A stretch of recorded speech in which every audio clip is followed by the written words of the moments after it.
Hey everybody, how's it going? Today, let's take a detailed look at the iconic DeLorean DMC 12. And this is going to be a detailed, in-depth review of the DeLorean. We'll start right up, show the engine, get an exhaust clipping over the performance data, as well as show you a bunch of the unique aspects of the interior as well as exterior.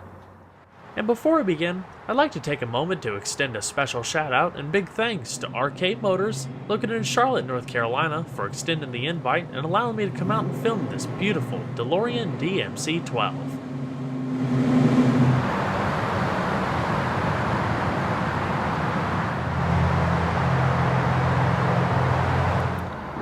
And so, without further ado,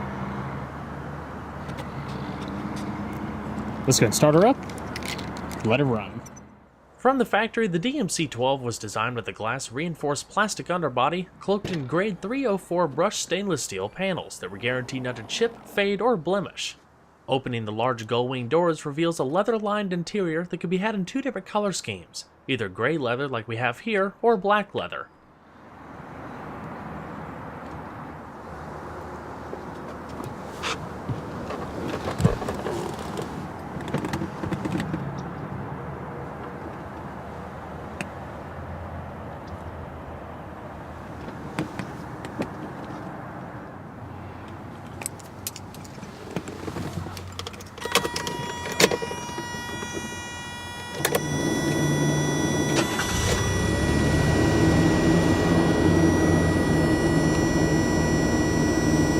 Beautiful.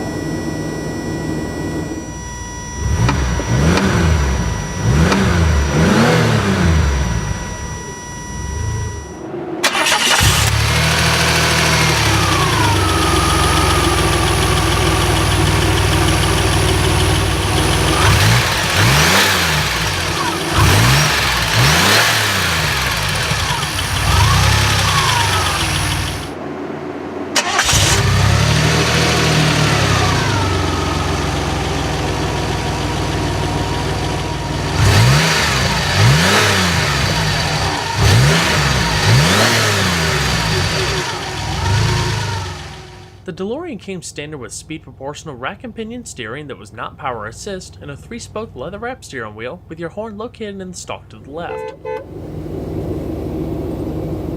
And as far as the gearbox, there's actually two different optional transmissions. A 5-speed overdrive manual, or this particular one's optional 3-speed automatic for a little bit more convenience, not to mention low gear selection.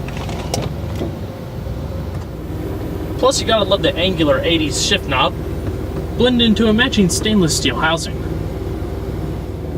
Now while the DeLorean does have power windows, the majority of the windows is actually fixed, one of its signature styling cues. The only mobile portion is that partition under the black section. The window switches are located in the center console, and your locks and power mirrors are located on the door right above your handle.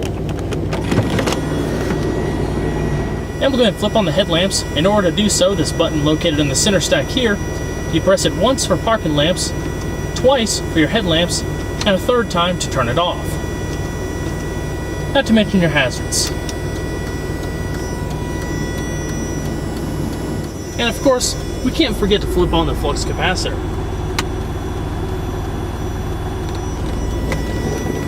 So, let's go ahead and check out the exterior, shall we?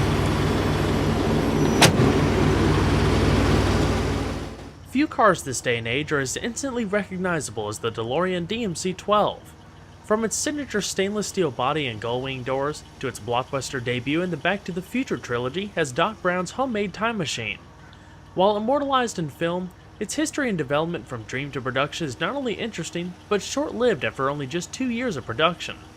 Of course, you can't talk about the car without its creator, John Zachary DeLorean. DeLorean had an illustrious career in the automotive industry, not only as an engineer, but in management as well. After earning his engineering degree from the Chrysler Institute in 1952, he worked as an engineer for the company for a brief period of time before migrating to Packard and eventually becoming the head of research and development. He then later was offered an engineering job with General Motors before settling down with the Pontiac division.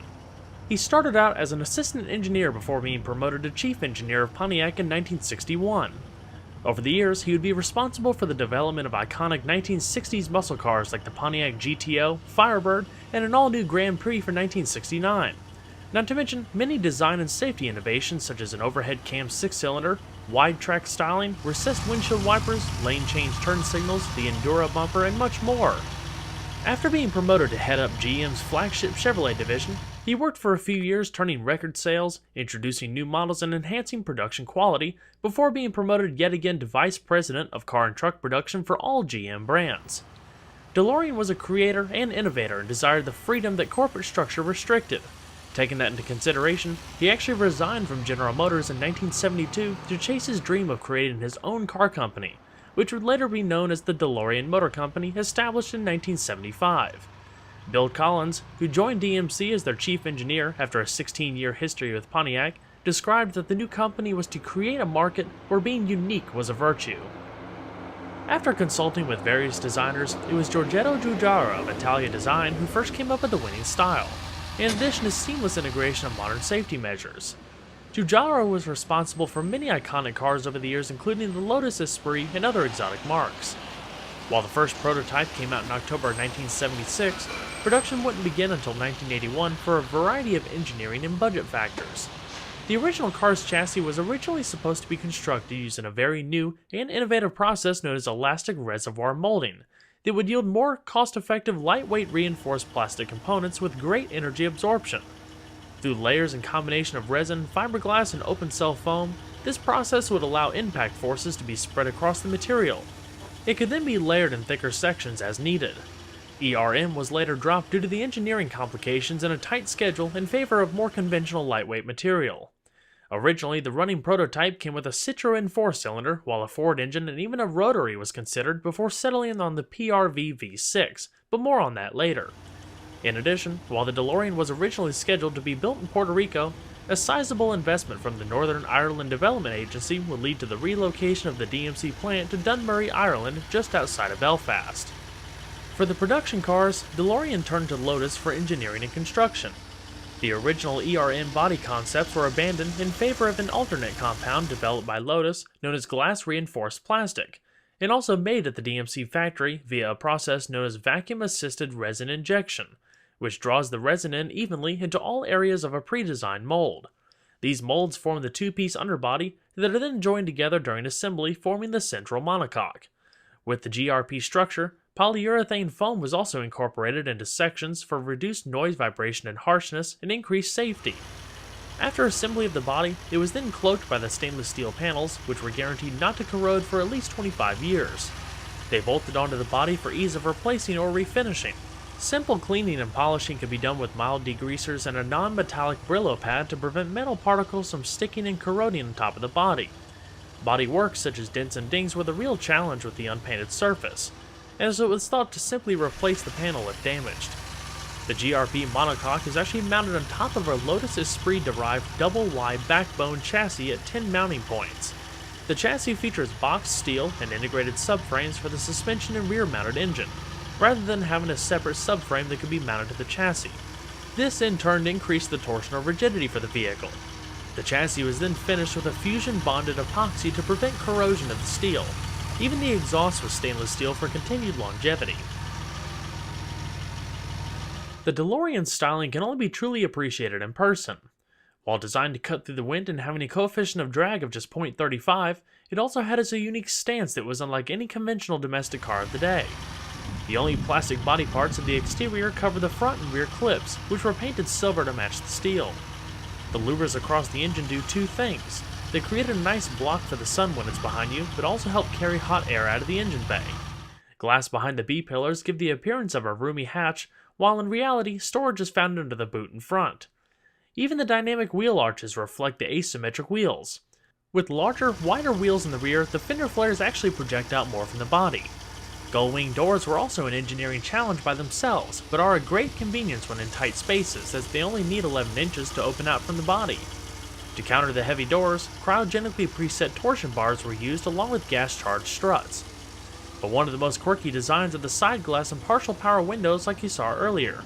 It was actually designed that way on purpose due to the bend and sharp angle of the door.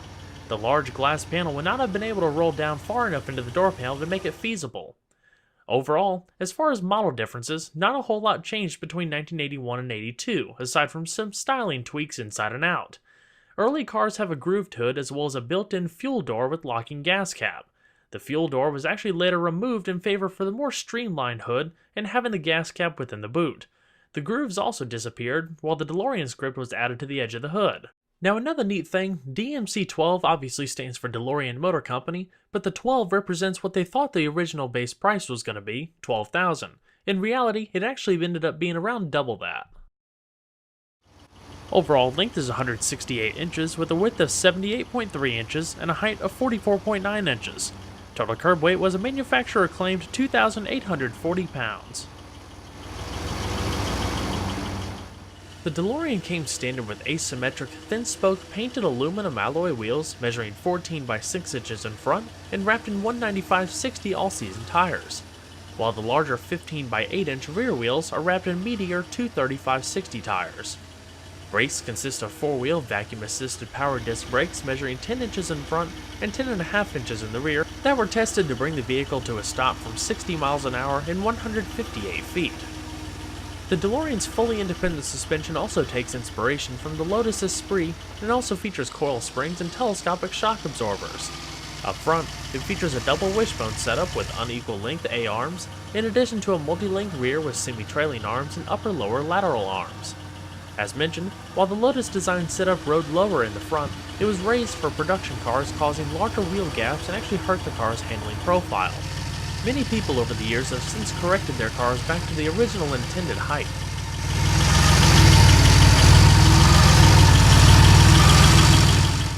Gaining access to the engine bay is a two-step process as there's two separate engine bay covers.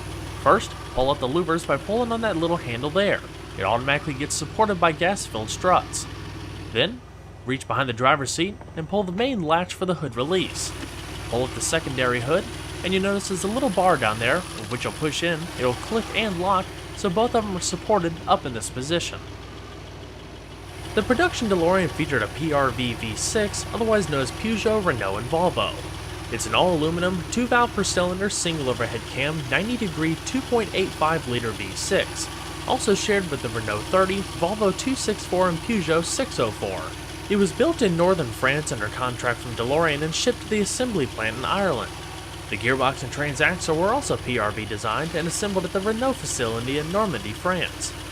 The challenge, since it was typically a front-engine application, was if DeLorean decided to make a mid-engine car, it would intrude on passenger space and make servicing key bits quite difficult.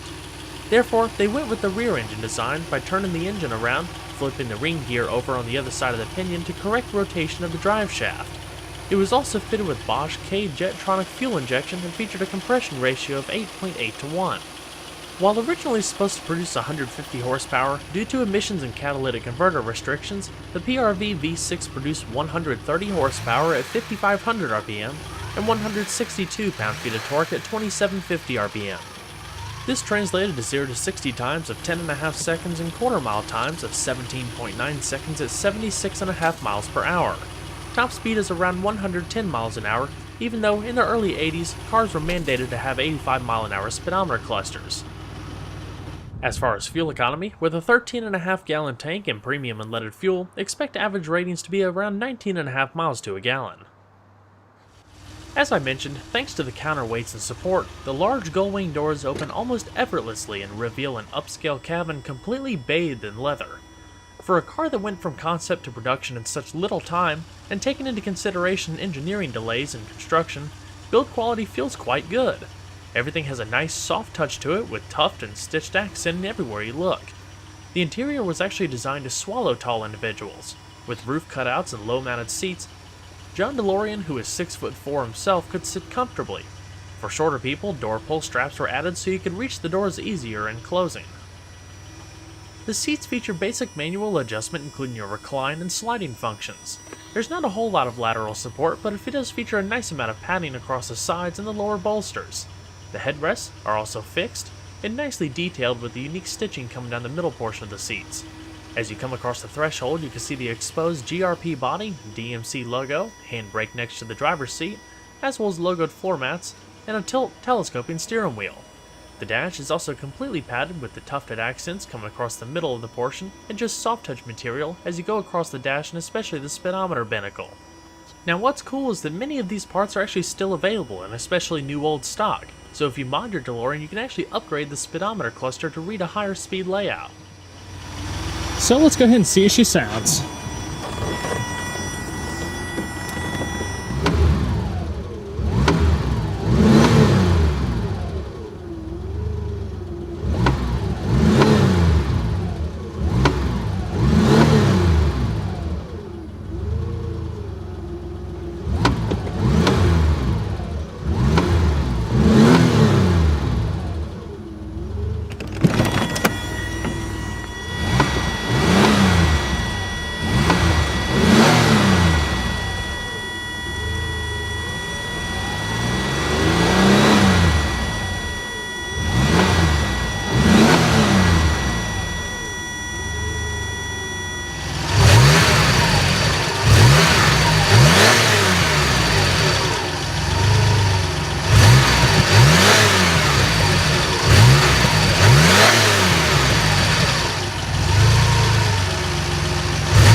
So we're going to shut her up.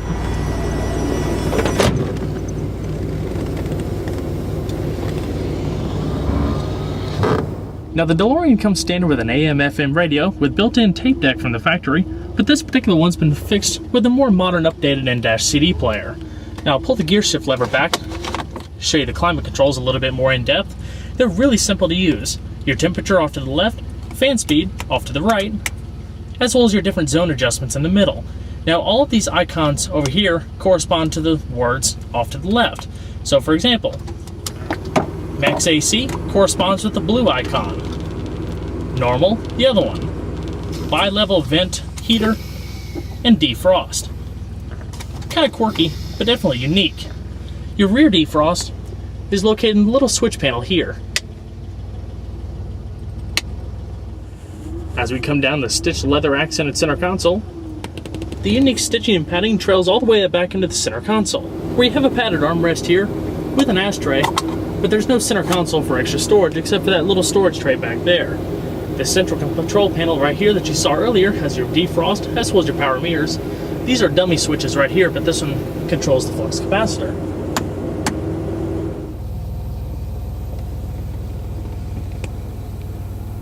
Overall, it's a rather quiet vehicle.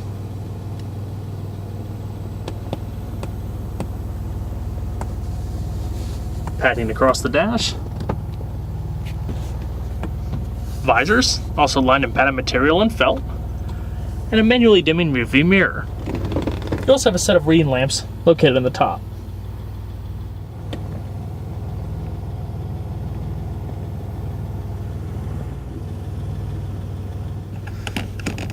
Alrighty. And we're going to shut her down.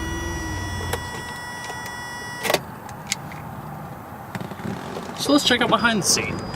To gain access to the storage behind the seat, pull up on the little lever on the side.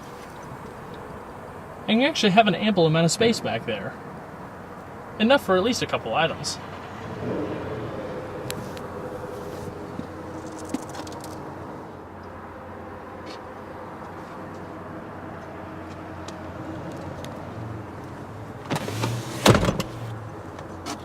And we're going to check out the rest of the vehicle, shall we? So we're going to pop the boot. Opening the lid reveals a very modest 4 cubic feet in a shallow but wide storage compartment, plenty for just a few pieces of baggage. There's also some carpeted portions located down below, as well as up top with some illumination. You can see also up top where the gas flap used to be on earlier cars, where now it's just hidden underneath the boot lid for a more streamlined look.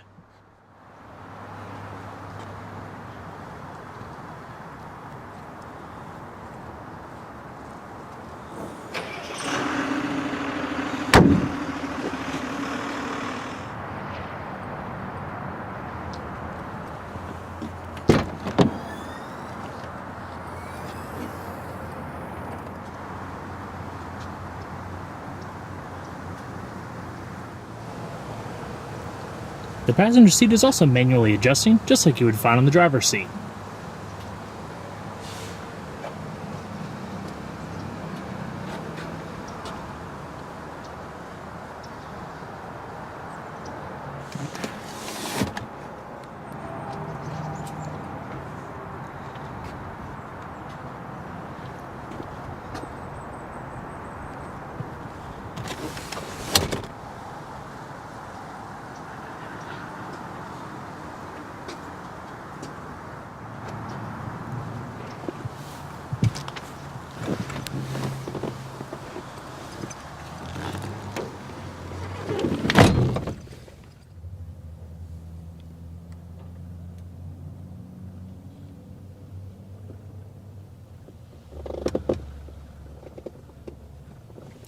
The soft pad material comes across the passenger side portion of the dash, and you have a little glove box, also illuminated up top.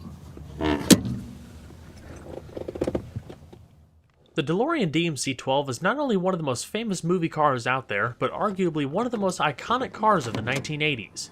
With an incredible story from inception to production, it only adds to the interest.